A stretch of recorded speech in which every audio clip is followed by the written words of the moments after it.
Hi, I'm Matt from HockeyReviews.ca, and this is the review of the True XC9 ACF Hockey Stick. So this is the 2019 version of this stick. It came out a couple months ago. So first of all, full disclosure, this is the second XC9 I have. This stick broke on me in my third shift. I went to not block a shot, but get in the way of someone shooting, like kind of poke the puck away from their stick. I kind of did. They got their stick, got my stick. It broke right on the end. So full disclosure, this was covered under warranty as it rightfully should. So True did a good job there. So this was a manufacturer defect, which is the reason sticks have warranties. Like I didn't break it. It shouldn't have really broke that quick. But again, issues happen sometimes. So it was covered and everything was fine. So the reason I want to bring that up is also because of the title of this video. So previously, the True XC9 ACFs have been some of the most broken sticks I've ever seen, and the durability on them has been awful. I've seen more of this line of sticks like broken and in the either a garbage bin or a return bin or sent back to stores than any other stick since the Easton V9 and V9E line, which was a long time ago. One big durability issue with these is the blades. They tend to snap in half, basically. I'll talk about that in a second. The reason I have this 6.0 SBP here is because I wanted to test out both the True's mid-kick sticks and see why they have two mid-kick sticks. I always wondered, like they have the hair trigger, which is the low kick of the A series, but I always kind of wondered what was the point of having two mid-kicks that I figured weren't that different. So I want to try them out and actually see if I could tell a difference and kind of see if it was worth having these two sticks in their lineup. And I will say that there's a video on that, so check it out. They are very different sticks. They play very differently. So check out that video. I'll link it in the description and at the end of this video as well. So back to the ACF XC9. So this stick I've used it for about a couple of weeks now. So one of the things I'm going to talk about really quick just is the graphics on this. So this is the first time here. Let me use the broken stick because it's easier. This is the first time True has kind of gone outside of the norm and how they do graphics. Usually everything was just like the other one, black stick with white or silver lettering. You have some blue at the bottom of it, and that's kind of it for detailing.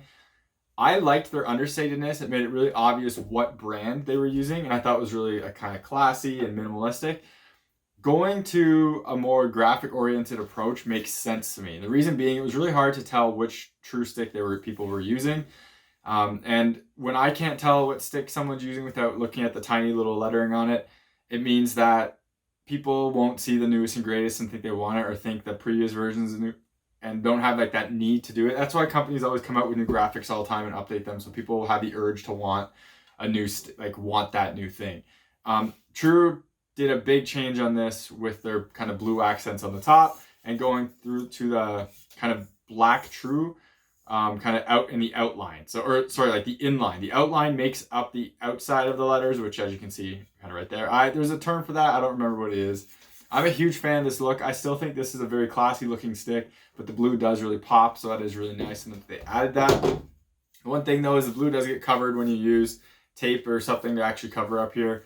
So that's kind of disappointing. I wish it was a little further down just so you could see more of it, but that's not that important. Okay, so the grip on this stick is more grippy than on the 6.0. This feels more like a normal gloss grip, like other hockey sticks, where I think the E6.0 is more of a matte finish. I actually like that one better.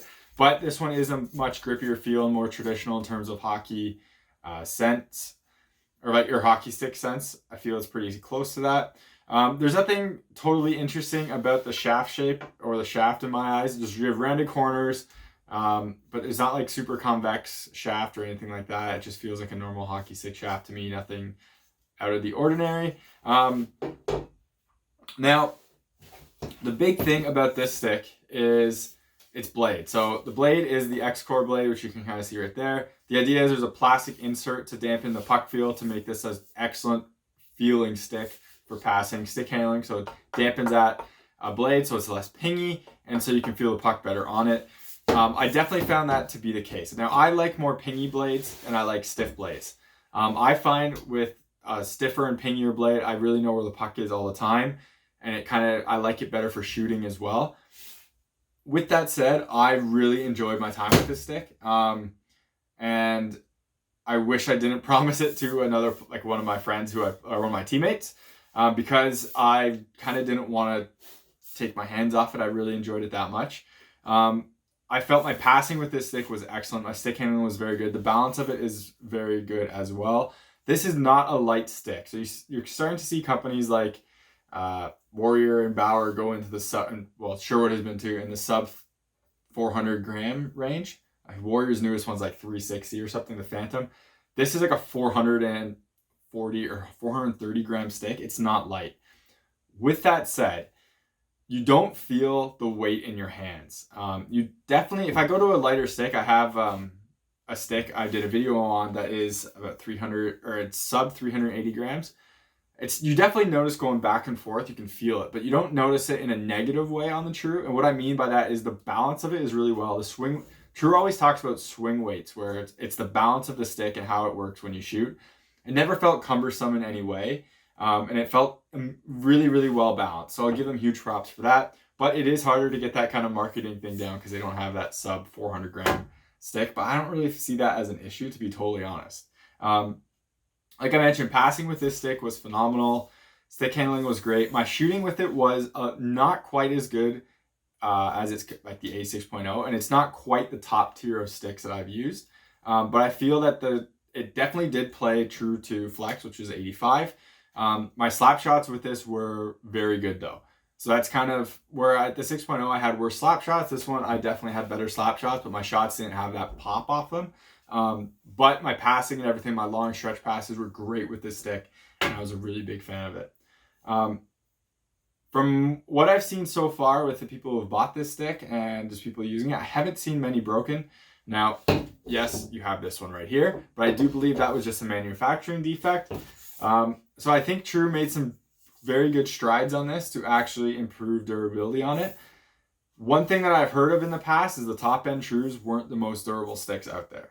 And so if True is making strides here to make this last longer, I think this will be one of the better sticks overall. I see a lot of very good shooters use this stick and love the puck feel for this stick. For True sticks, and they always I'm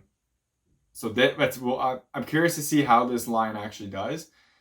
Obviously, I can't use this much more because I did again promise it to one of my teammates. But I'm really surprised or really happy with the performance of this stick. So if the durability does hold up on it, then they definitely have improved there, and it's definitely a stick that you should check out. It doesn't take any of the bells and whistles for crazy marketing stuff like lightweight and stuff like that, but it's a solid feeling stick.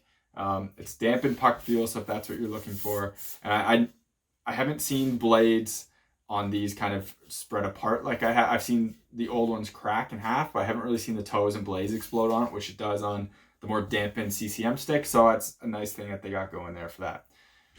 So hopefully this video was helpful. If you have any questions, let me know below. I'll try to answer them the best I can. Remember to subscribe to me on YouTube, follow me on Twitter and Instagram. Helps me get gear like this so I can do reviews on and make content. And if you ever purchase a piece of equipment because of one of my videos, please reach out to the manufacturer and let them know on social media. Again, helps to get me on their radar so I can do more stuff like this in the future. So again, thank you very much for watching. Make sure you check out the comparison videos to the A6.0 at the end of this, and make sure you check out the review for the A6.0 as well. So again, thank you very much for watching, and take it easy.